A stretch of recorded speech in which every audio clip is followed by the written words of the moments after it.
Hot అంశాలపై debate news బెంచ్కి స్వాగతం. దేశంలో ఒక కీలకమైనటువంటి పరిణామం బీహార్ ఎన్నికలు. రెండు తెలుగు రాష్ట్రాలని టచ్ చేసింది జూబ్లీహిల్స్ ఎలక్షన్ అయితే దేశవ్యాప్తంగా ప్రజలందరినీ ఆకర్షించడమే కాదు, ప్రపంచవ్యాప్తంగా అందరి దృష్టిని ఆకర్షించింది బీహార్ ఎన్నికలు. దానికి కారణం ఏంటంటే మొన్నటిసారి జరిగిన పార్లమెంట్ ఎన్నికల తర్వాత నుంచి కూడా బీహార్లో నితీష్ కుమార్ మీదన బీజేపీ మోడీ ప్రభుత్వం ఆధారపడి ఉంది, ఆంధ్రప్రదేశ్లో చంద్రబాబు ప్రభుత్వం మీద ఆధారపడి ఉంది. వీళ్ళిద్దరూ నో అంటే 10 నిమిషాల్లో అయిపోతుంది. కాబట్టి ఇప్పుడు జరుగుతున్నటువంటి బీహార్ ఎన్నికల్లో కనుక మహాగఠబంధన్ గెలిస్తే ఆటోమేటిక్గా నితీష్ కుమార్ అవతలకి వెళ్ళిపోతారు, లేదా బీజేపీ మీద అలుగుతారు, దాంతో ప్రభుత్వం కూలిపోతుంది. ఇలాగా రకరకాలైనటువంటి హోప్స్తో యాంటీ బీజేపీ శక్తులు లేదా యాంటీ మోడీ శక్తులు చాలా సీరియస్గా ఎఫర్ట్ పెట్టినాయి. కాకపోతే ఇప్పుడు సీన్ రివర్స్ అయ్యింది.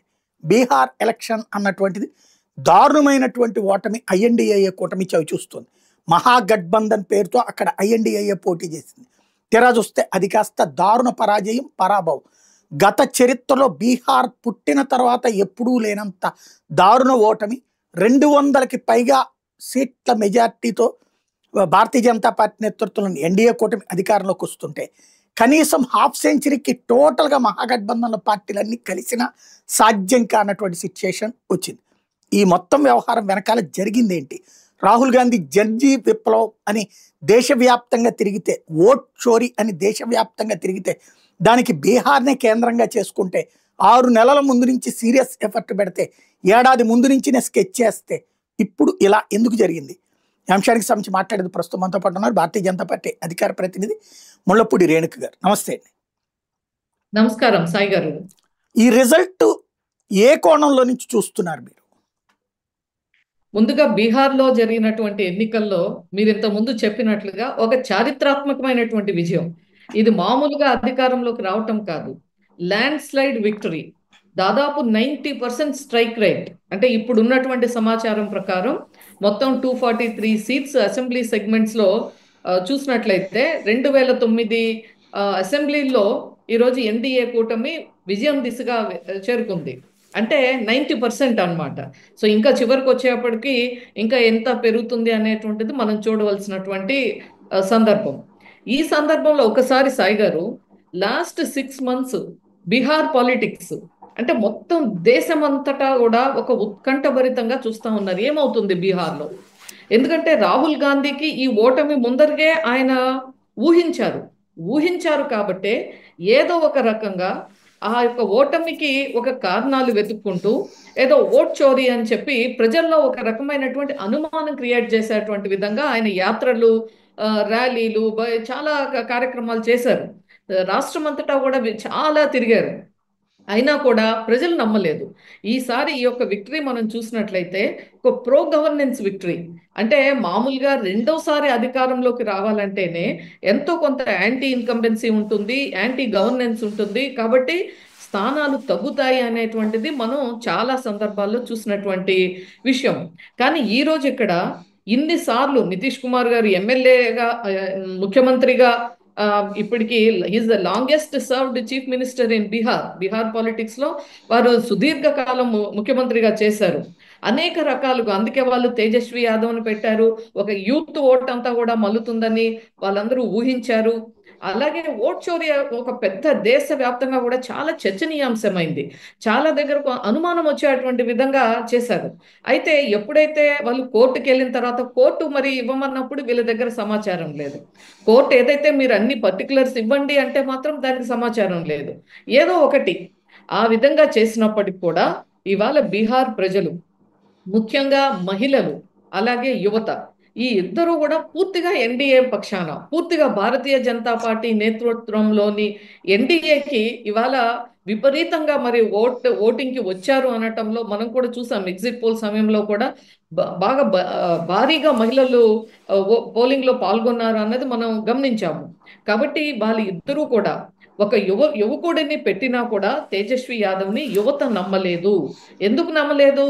గతంలో సీనియర్స్ ఉంటారు, ఇంట్లో పెద్దలు ఉంటారు కదా, ఎవరైతే ఈ జంగల్ రాజ్ అప్పుడు లాలూ ప్రసాద్ యాదవ్ కానీ, ఆ తర్వాత తను స్కామ్లో జైలుకి వెళ్ళిన తర్వాత రబ్రీదేవి సమయంలో కానీ, అక్కడ ఉన్నటువంటి రాజకీయాలు చూసిన తర్వాత మళ్ళీ ఆ ప్రభుత్వం వస్తే ఆ కుటుంబానికి సంబంధించిన ఎవరు ముఖ్యమంత్రి అయినా కూడా అదే డిఎన్ఏ కాబట్టి మళ్ళీ అది పునరావృతం అవుతుంది అనేటువంటిది భావించారు కాబట్టే ఆ విధంగా గతంలో ఎక్స్పీరియన్స్ అయినటువంటి ఆ పెద్దలు యువతకి, ఇంట్లో ఉన్నటువంటి యువతకి చెప్పారు కాబట్టి అది యువత నమ్మారు.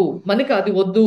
ఏదైతే ప్రధానమంత్రిగా నరేంద్ర మోడీ గారు దేశవ్యాప్తంగా చేస్తున్నటువంటి సంక్షేమం కానీ, అభివృద్ధి కానీ, భవిష్యత్తుకి మనం విశ్వగురువుగా మనం చేసేటువంటి కార్యక్రమాలు కానీ, అలాగే నితీష్ కుమార్ యొక్క వారి యొక్క ముఖ్యమంత్రిగా వారి పనితీరు కానీ, కాబట్టి ఇవన్నీ కలిసిన తరువాత అక్కడ ఉన్నటువంటి యువత భారీగా ఎన్డీఏకి ఓటేయటం జరిగింది.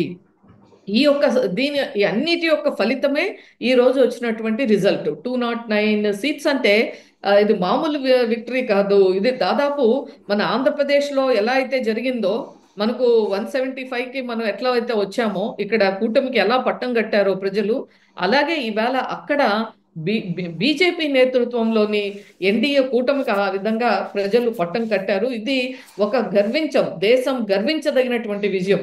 యావత్తు బీహార్ ప్రజలే కాదు, ప్రతి ఒక్కరూ కూడా ఇవాళ సంబరాలు జరుపుకునేటువంటిది. ఎందుకంటే భవిష్యత్తులో ఇటువంటి రాజకీయాలకి ఇక Rahul Gandhi it's better he quit politics. ఎందుకంటే ఇంకా అతను రాజకీయాలకి సరిపోడు అనేటువంటిది. ఎక్కడ ఎన్నికలు జరిగినా పరాజయం, ఎక్కడ ఎన్నికలు జరిగినా భారీగా భారతీయ జనతా పార్టీ విజయం. కాబట్టి ఈ రెండింటి మధ్యలో ఇక రాహుల్ గాంధీకి ఇక రాజకీయ భవిష్యత్తు లేదు అని మళ్ళీ మళ్ళీ మళ్ళీ ఇది రుజువవుతున్నటువంటి సందర్భం. ఏదైతే ఈ భారతదేశ ప్రజలు కాంగ్రెస్ ముక్త్ భారత్ అని రాజకీయంగా కోరుకుంటున్నారో అది అత్యంత చేరువలో ఆ యొక్క సందర్భాన్ని మనం చూస్తానికి దగ్గరలో ఉన్నాము అని చెప్పి అనిపిస్తుంది సాయి గారు. రైట్. ఇక్కడ 200 సీట్లు దాటుతాయని అసలు భారతీయ జనతా పార్టీ అంచనా వేసిందా? మీరు 160 సీట్స్ అనేటువంటిది అంటే భారతీయ జనతా పార్టీ కూడా ఊహించిన దానికంటే ఎక్కువ వచ్చాయి. అంటే అమిత్ షా గారు ఒక ఇంటర్వ్యూలో చెప్పారు, మేము 160 సీట్స్ తగ్గకుండా మేము ఎన్డీఏకి వస్తాయి అని చెప్పి చెప్పడం జరిగింది. అయితే ఈ విధంగా మరి ఎవరు ఊహించలేదా అంటే అంత స్థాయిలో ఈరోజు ఆ మహాగఠబంధన్ కానీ కాంగ్రెస్ పార్టీ మరీ ముఖ్యంగా వచ్చిన 36 సీట్లో కూడా చూస్తే కాంగ్రెస్ పార్టీ చాలా ఒక నిమిత్త మాత్రమైనటువంటి పాత్రనే వారికి ఆ విధంగా వచ్చాయి. ఎందుకంటే ప్రజలు ఇంకొకటి సాయి గారు, ఈవేళ మనం ఏదైతే బీహార్ కానీ చూస్తున్నాం, మొన్న ఢిల్లీలో జరిగినటువంటి పేలుళ్ళు కానీ, ఎందుకంటే ఈ యొక్క ఇన్ఫిల్ట్రేషన్స్ ఇది మొట్టమొదటి నుంచి భారతీయ జనతా పార్టీ చెప్తుంది. ఎందుకు మనం ఈ యొక్క సర్ అనేటువంటిది ఏదైతే special intensive revision of votes చేసిన దానికి కూడా ఒక ప్రధానమైనటువంటి కారణం మన ఓటర్ చెక్ లిస్ట్ ని సరి చేసుకుంటమే కాదు, అంటే మైగ్రెంట్స్ ఎక్కడెక్కడికో వెళ్ళిపోయిన వాళ్ళని, అలాగే చనిపోయిన వాళ్ళవి, డూప్లికేట్ ఓట్స్, వీటన్నిటిని రెగ్యులరైజ్ చేసుకుంటంతో పాటుగా అన్నిటికన్నా ముఖ్యమైనటువంటిది మన దేశ భద్రతకు సంబంధించినటువంటి అంశం ఏంటి అంటే ఈ యొక్క బంగ్లాదేశ్ నుంచి కానీ, నేపాల్ నుంచి కానీ, పాకిస్తాన్ వాళ్ళు ఈ రూట్ నుంచి కానీ అక్రమంగా చొరబాటుదారుల్ని మనం ఏరివేయాలి. వారు అక్రమంగా వస్తమే కాకుండా అక్కడ ఇటువంటి పార్టీలు మరి వారికి అన్ని రకాలుగా ఓటు హక్కు కల్పించి వారి ద్వారా రాజకీయం పబ్బం గలుపుకోవాలి అనేటువంటి భావన ఈవేళ దేశ భద్రతకి ముప్పు. కాబట్టి ఈ యొక్క ఇన్ఫిల్ట్రెంట్స్ అందరినీ కూడా మనం ఏదైతే ఈ ఇన్ఫిల్ట్రెంట్స్ అనేటువంటిది భారతీయ జనతా పార్టీ మాట్లాడుతూ ఉంటే దాన్ని వాళ్ళు సమర్థించుతూ ఏదైతే సర్ని వ్యతిరేకిస్తూ అంటే ఇన్ఫిల్ట్రెంట్స్ అందరూ కూడా ఎంకరేజ్ చేస్తున్నటువంటి విధంగా ఏదైతే వాళ్ళ యొక్క చర్యలు ఉన్నారో ఆ రాష్ట్ర ప్రజలు కూడా గమనించారు, యువత గమనించారు, అలాగే మహిళలు గమనించారు. ఎందుకంటే మీరు మేనిఫెస్టో కూడా ఒకసారి చూస్తే తేజస్వి యాదవ్ వాళ్ళ మహాగఠబంధన్ యొక్క మేనిఫెస్టో ఏంటంటే దాదాపు ప్రతి ఇంటికి ఒక ప్రభుత్వ ఉద్యోగం కాదు, ప్రైవేటు మొత్తం మేమేదో పెట్టుబడులు తెస్తాం, ఉపాధి కల్పిస్తాం, ఉద్యోగాలు ఇస్తాం కాదు, ప్రతి ఇంటికి ఒక ప్రభుత్వ ఉద్యోగం అన్నారు. అంటే అసలు అక్కడ ప్రభుత్వంలో ఉన్నటువంటి ఉద్యోగాలు ఎన్ని, ఉన్నటువంటి హౌస్ హోల్డ్స్ ఎన్ని, అంటే ఈ మినిమం అథమెటిక్స్ కానీ వాళ్ళకి ఆ క్యాలిక్యులేషన్స్ కూడా లేకుండా, అంటే బీహార్ ప్రజలు మనం చెప్తే నమ్మేస్తారు అనుకున్నారు. అలాగే 30,000 ఇచ్చేస్తామన్నారు మహిళలకి.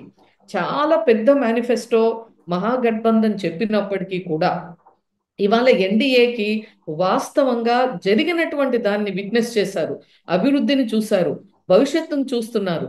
కాబట్టి మేము కూడా ఒక మంచి అక్కడ ఉన్నటువంటి యువత మహిళలు కూడా ఇది కోరుకుంటున్నారు, ప్రశాంతమైనటువంటి బీహార్ కోరుకుంటున్నారు. మనం రెండు మూడు దశాబ్దాల క్రితం భారతదేశంలో బీహార్ అంటేనే ఒక చాలా రౌడీజం, అల్లర్లు, అక్కడికి అంటే మనం మాట్లాడేది ఒక బీహార్ అనేటువంటి ఒక వెటకారంగా మాట్లాడుకునేటువంటి పరిస్థితి నుంచి నితీష్ కుమార్ ముఖ్యమంత్రిగా అయిన తర్వాత కానీ, ఆ తర్వాత ఎన్డీఏ ప్రభుత్వం అధికారంలోకి వచ్చిన తర్వాత కానీ మనం చూసినట్లయితే ఈ రోజు బీహార్ చాలా ప్రశాంతంగా ఉంది, ప్రశాంతతను కోరుకుంటుంది. అందుకే ఈ రోజు వచ్చినటువంటి రిజల్ట్స్ గమనిస్తే మనం అవన్నీ కూడా రిఫ్లెక్ట్ అవుతున్నాయి సాయి గారు. అంటే ఇక్కడ ఆ, ఆ, గతంలో ఎన్నడూ లేని విధంగా ఇదివరకు జేడీయూ నెంబర్ 1గా వస్తే బీజేపీ నెంబర్ 2గా వచ్చేది. అంటే వాస్తవంగా చెప్పాలంటే RJD number 1, number 2 JDU, number 3 BJP వచ్చి 2, 3 కలిసి మొన్నటిసారి పొత్తు పెట్టుకుని అంతకుముందు కూడా అట్లాగే ప్రభుత్వాన్ని నడిపింది. భారతీయ జనతా పార్టీ మొట్టమొదటిసారి టాప్ 1కి చేరింది, జేడీయూ సెకండ్ ప్లేస్కి చేరింది, ఆర్జేడీ అయితే 4th ప్లేస్కి చేరుతుందా 3rd ప్లేస్కి చేరుతుందా అనేది తేలాలి. ఎవరితో పోటీ పడుతుందో అది ఎల్జేపీతో పోటీ పడుతున్నటువంటి పరిస్థితి. ఇది ఎలా సాధ్యమైంది? ఇప్పుడు మొత్తం దేశమంతా కాదు, ప్రపంచంలో ఎక్కడున్నా భారతీయులందరూ కూడా గర్వించదగే విధంగా ఇవాళ మన ప్రధానమంత్రి నరేంద్ర మోడీ గారు మనకి 2014 నుంచి ఈ రోజు వరకు ఈ 11 సంవత్సరాల్లో ఒక ఆర్థికంగా భారతదేశాన్ని 11th ప్లేస్ నుంచి 4th ప్లేస్కి తీసుకురావటం కానీ, ఏ రంగంలో తీసుకున్నా సాయి గారు ఒక అభివృద్ధి ఒక సంక్షేమమే కాదు, సంక్షేమం ఎలాగో విస్తృతంగా జరుగుతూ ఉంది. గతంలో ఎప్పుడూ లేనటువంటి విధంగా ఏ విద్యకి కానీ, ఆరోగ్యానికి కానీ, ఉపాధికి కానీ, మరి స్కిల్ డెవలప్మెంట్కి కానీ, మన దేశంలో పెట్టుబడులకు కానీ, ఏదైతే మనం వికసిత్ భారత్ అంటున్నామో దానికి ఎలాగొక వ్యూహాత్మకంగా ఒక ప్రణాళికాబద్ధంగా ఏ విధంగా ముందుకెళ్తున్నామో, ఆత్మనిర్భర్ భారత్ అంటే మనకు ట్రంప్ లాంటి వాళ్ళు ఆంక్షలు విధించినా కూడా మనము మన భారతదేశాన్ని, మన ఎకానమీని మనమే నిలదొక్కునే విధంగా ఏదైతే చర్యలు చేపడుతున్నారో, అలాగే మన ప్రపంచం అంతా కూడా ఇబ్బంది పడ్డ కోవిడ్ సమయంలో భారతదేశంలో ఏ విధంగా ప్రధానమంత్రి నరేంద్ర మోడీ గారి నేతృత్వంలో ఏ విధంగా మనం డీల్ చేశాము, మనము వ్యాక్సిన్ తయారు చేసుకొని మన దేశాన్ని కాపాడుకుంటమే కాదు, మన దేశ ప్రజలని వ్యాక్సిన్ ఇవ్వటమే కాదు, ఒక ప్రపంచ దేశాలకు మనం ఒక ఆరోగ్య ప్రదాతగా నిలిచినటువంటి సందర్భం. కానీ ఈ విధంగా అభివృద్ధి పదంలో ఈవేళ గూగుల్ లాంటి పెద్ద పెద్ద సంస్థలు భారతదేశంలో పెట్టుబడులు పెడతానికి ముందుకు వస్తున్నాయంటే, అలాగే మనం విశ్వ గురువుగా ఏదైతే చెప్తున్నామో దాన్ని వ్యూహాత్మకంగా మనం అడుగులు వేస్తున్నటువంటి తీరు కానీ ప్రపంచంలో భారతీయులు ఎక్కడ ఉన్నా కూడా గర్వించేటువంటి సందర్భం. కాబట్టి భారతీయ జనతా పార్టీ పట్ల ఈ యొక్క యువత మరీ ముఖ్యంగా నేను గమనిస్తున్నాను, యువతలో విపరీతమైనటువంటి నమ్మకం కలిగింది. అంటే దేశం కోసం, ధర్మం కోసం పనిచేసే ఒక రాజకీయ పార్టీ భారతీయ జనతా పార్టీ. కాబట్టి మనం భారతీయ జనతా పార్టీని మనం గెలిపించుకుంటూ ముందుకెళ్తేనే దేశానికి భద్రత విషయంలోనే కాదు, దేశానికి అభివృద్ధే కాదు, యువతకి, మహిళలకి, ప్రతి ఒక్కరికి కూడా ఒక మంచి అవకాశాలు రావటమే కాదు, చూసాం ఒక చారిత్రాత్మకమైనటువంటి బిల్స్ ని ఈ యొక్క 11 సంవత్సరాల్లో ఏది చెప్పారో అది చేస్తూ వచ్చినటువంటి ప్రభుత్వం. ఇది చేతల ప్రభుత్వం, మాటల ప్రభుత్వం కాదు అని చెప్పి భారతీయ జనతా పార్టీని నమ్మారు. కాబట్టే ఈ రోజు భారతీయ జనతా పార్టీ ఎక్కడ పోటీ చేసినా కూడా ప్రజలు ఆదరిస్తున్నారు, గెలిపిస్తున్నారు, అధికారంలోకి వస్తున్నారు. ఇప్పుడు రెండు సీట్ల నుంచి ఈవేళ మనం ఈ స్థాయికి భారతీయ జనతా పార్టీ ఎదుగుతుంది. ఎక్కడా కూడా అపజయం లేనటువంటి విధంగా రాష్ట్రాల్లో అసెంబ్లీ ఎన్నికలు జరిగిన ప్రతి దగ్గర కూడా దిగ్విజయంగా ఢిల్లీలో చూసాం. మనం ఈ విధంగా ఎక్కడ ఎన్నికలు జరిగినా మనం వస్తున్నాము అంటే, భారతీయ జనతా పార్టీ అధికారంలోకి వస్తుంది అంటే దానికి గల కారణం ఇవాళ గుడ్ గవర్నెన్స్, ఏదైతే ప్రో గవర్నెన్స్ ఓటు ఇదంతా కూడా. కాబట్టి భారతీయ జనతా పార్టీ పట్ల నమ్మకం పెరిగింది, ఇవాళ దేశ ప్రజలకు నమ్మకం పెరిగింది. కాబట్టే భారతీయ జనతా పార్టీకి ఇవాళ బీహార్లో కూడా అత్యధికంగా హైయెస్ట్ నంబర్ ఆఫ్ సీట్స్ ఇవాళ గెలవటం జరిగింది. ఇప్పుడు పొద్దున ఆర్జేడీ అంటే వాస్తవంగా లాలూ ప్రసాద్ యాదవ్ కొడుకు అయితే ఇప్పుడు తనే గెలుస్తాడా లేదా అన్న పొజిషన్ ఒక ఎత్తు అయితే, ఆ, నితీష్ కుమార్ యాక్చువల్గా నితీష్ సీఎం అంటూ ఆర్జేడీ ముందు ఇదే జేడీయూ ముందు పోస్టులు పెట్టింది, ఆ తర్వాత తొలగించింది. ఎందుకంటే ఫస్ట్ ప్లేస్ బీజేపీ వచ్చింది, సెకండ్ ప్లేస్ జేడీయూ వచ్చింది. 101 స్థానాలు పోటీ చేసినటువంటి సందర్భంలో ఇప్పుడు ఏమన్నా బీజేపీ ముఖ్యమంత్రి వచ్చే అవకాశం ఉందా? అంటే అది it's too early to say Sai గారు. ఎందుకంటే అది పార్టీ కూటమి కాబట్టి తప్పకుండా పార్టీ పెద్దలు వారందరూ కూడా ఈ రోజు సాయంత్రం ఫలితాలు అంతా అయిన తర్వాత మరి భారతీయ జనతా పార్టీ కానీ ఇటు జేడీయూ కానీ అది నిర్ణయించేది పార్టీ యొక్క అధిష్టానం. వారి యొక్క నిర్ణయం వెలువడే వరకు మనం వేచి చూడాలి సాయి గారు. కాంగ్రెస్ పార్టీ దాదాపుగా క్రిందటిసారి డబుల్ డిజిట్ దాదాపు 19 స్థానాలు గెలుచుకుంది, 50 దాకా పోటీ చేసి. ఈ దఫా అక్కడ సింగిల్ డిజిట్కి అది కూడా 5 కూడా సాధించలేని పరిస్థితికి ఎందుకు వచ్చింది అనుకుంటున్నారు? బేసిక్ గా రాహుల్ గాంధీ నాయకత్వం పట్ల నమ్మకం సన్నగిల్లుతుంది. అతను ఒక సీజన్ అంటే ఒక సీజనల్ గా ఏదన్నా ఎలక్షన్ ఉంటే కొంచెం రావటం, అక్కడ ఏదో హడావిడి చేయటం, ఇలాగ ఓట్ చోరీ లాంటి వ్యాఖ్యలు చేయటం, ఏదో ఒక సంచలనానికి దారి తీయటం, ఆ తర్వాత మళ్ళీ విహారయాత్రలకి మనం చూసాం. రాజీవ్ గాంధీ ఇక్కడంతా చేసిన తర్వాత కాంబోడియా, వియత్నాం, కొలంబియా, ఇట్లా మళ్ళీ కొన్ని దేశాలు, థాయిలాండ్ అలా వెళ్ళేసి వస్తారు. మళ్ళీ వస్తారు, మళ్ళీ ఏదో మన హైడ్రోజన్ బాంబ్ అంటారు, ఆటం బాంబ్ అంటారు. ఇవాళ ఏమైంది? ఇవన్నీ కూడా పెద్ద నవ్వులు పాలైపోయాడు. Now is become the joker of the party. Not only politics లోనే కాదు, ఆ పార్టీలో కూడా తన్ని తాను ఒక ఫెయిల్యూర్ గా పదే పదే నిరూపించుకుంటున్నటువంటి సందర్భం. కాబట్టి కాంగ్రెస్ పార్టీ పట్ల ఇక్కడ రెండు, ఒకటి బీజేపీ పట్ల నమ్మకం, ఇదేమో పెరుగుతా ఉంది. కాంగ్రెస్ పార్టీ పట్ల నమ్మకం సన్నగిల్లుతా ఉంది. కాబట్టి దేశంలో ఉన్న ప్రజలందరూ కూడా ఒక బలమైనటువంటి నాయకత్వం వైపు చూస్తున్నారు. కాబట్టి అది ఇట్ ఈస్ మాకు భారతీయ జనతా పార్టీకి బలం, కాంగ్రెస్ పార్టీకి డౌన్ఫాల్ గా మనం భావించవచ్చు సాయి గారు. బీహార్ ఎలక్షన్ అంటే తర్వాత నెక్స్ట్ రాబోయేటటువంటి వాటిలో బెంగాలు, తమిళనాడు ఇవి చాలా కీలకంగా కాబోతున్నాయి, అస్సాం ఇట్లాంటి వాటికి. ఈ ఫలితాలు అక్కడ ఏ మేరకు ప్రభావితం చూపెడతాయి అనుకుంటున్నారు? 100% ఆల్రెడీ మనకు బెంగాల్, హర్యానా, మనకి తమిళనాడు రాబోయే ఎన్నికల్లో చూడండి సాయి గారు. మన ఈ డేట్ మనం మళ్ళీ కూర్చుందాము ఆ రోజున కూడా. ఇప్పటికే అక్కడ సేమ్ థింగ్ ఏదైతే రాహుల్ గాంధీ ఇక్కడ ఓట్ చోరీ అని మొదలు పెట్టారో అది ఇక్కడ ఇక్కడ ఎలాగో జరుగుతుంది. ఇది ఒక ట్రయల్ రన్ వేశారు. నెక్స్ట్ హర్యానాలో కూడా మొన్న వెళ్ళి ఏదో పెద్ద డ్రామటైజ్ చేసి పెద్ద డ్రామా చేశాడు రాహుల్ గాంధీ.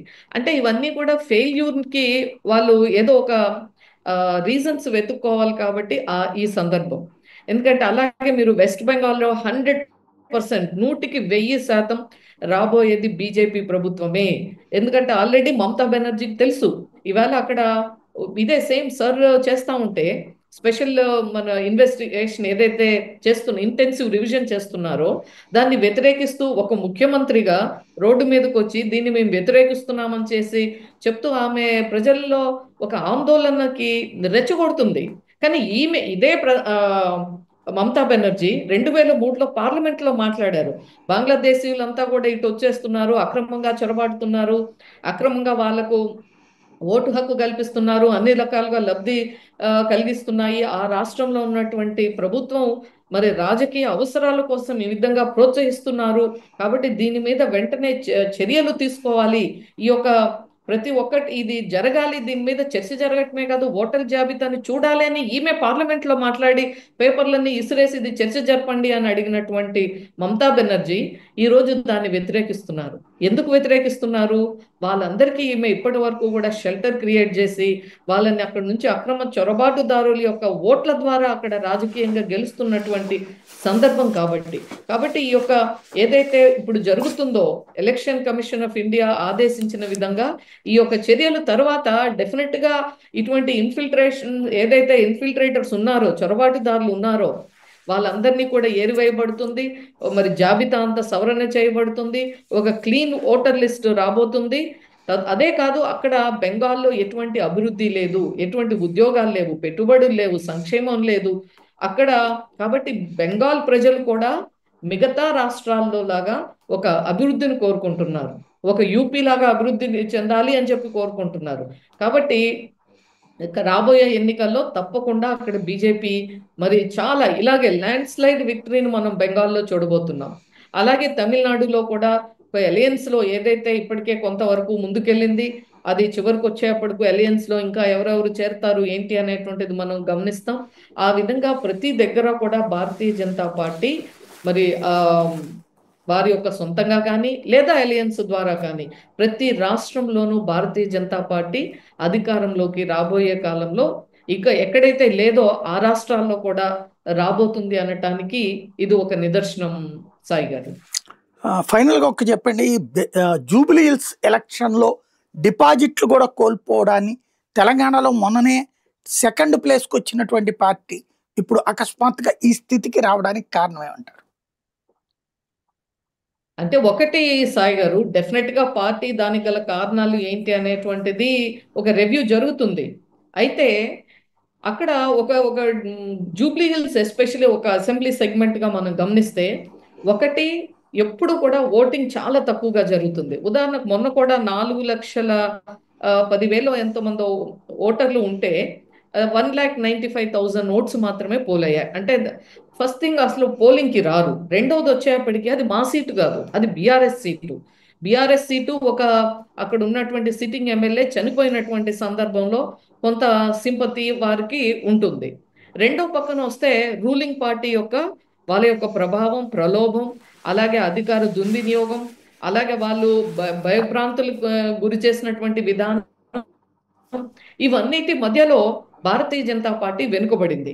కానీ కానీ తప్పకుండా మరి రాబోయే కాలంలో, ఎందుకంటే రేపు ఒక 2 నెలల్లోనే మనం కార్పొరేషన్ ఎలక్షన్స్ ఉన్నాయి, స్థానిక సంస్థల ఎన్నికలు ఉన్నాయి. హైదరాబాద్ కార్పొరేషన్ ని 100% రాబోయే కాలంలో భారతీయ జనతా పార్టీ కైవసం చేసుకోబోతుంది.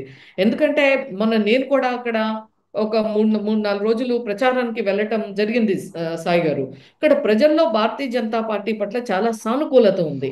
అయితే ఇప్పుడు ఉన్నటువంటి పరిస్థితుల్లో అది వారికి కొన్ని భయం కూడా ఉంది. అలాగే అక్కడ మైనారిటీ ఓట్లు దాదాపు 1,00,000కు పైగా మైనారిటీ ఓట్లు ఉన్నాయి. వాటిని రేవంత్ రెడ్డి గారు చాలా మతపరంగా వారి యొక్క డివిజన్ తీసుకొచ్చి ఆ విధంగా చేసినటువంటి అన్ని కూడా మనం గమనించాం. కాబట్టి జూబ్లీ హిల్స్ ఎలక్షన్ అనేటువంటిది మేము రివ్యూ చేసుకుంటాం. కానీ అది మోర్ ఆఫ్ బిట్వీన్ ఒక సింపతి ప్లస్ రూలింగ్ పార్టీ మధ్య జరిగినటువంటి ఎన్నికగా మనం చూడవలసినటువంటి సందర్భం. థ్యాంక్ యూ వెరీ మచ్ అండి, మంచి ఇన్ఫర్మేషన్ ఇచ్చినందుకు. ఇది పరిస్థితి. ఓవరాల్గా అయితే బీహార్లో ఘన విజయం సాధించినటువంటి భారతీయ జనతా పార్టీ రాబోయేటటువంటి రోజుల్లో మరింత దూకుడుగా ముందుకు వెళ్తాం అని నమ్ముతోంది. బెంగాల్ని కైవసం చేసుకోవడం, తమిళనాడులో ఆధిపత్యం సాధించడం తమ వలన అవుతుంది అన్నటువంటి నమ్మకంతో ఉంది.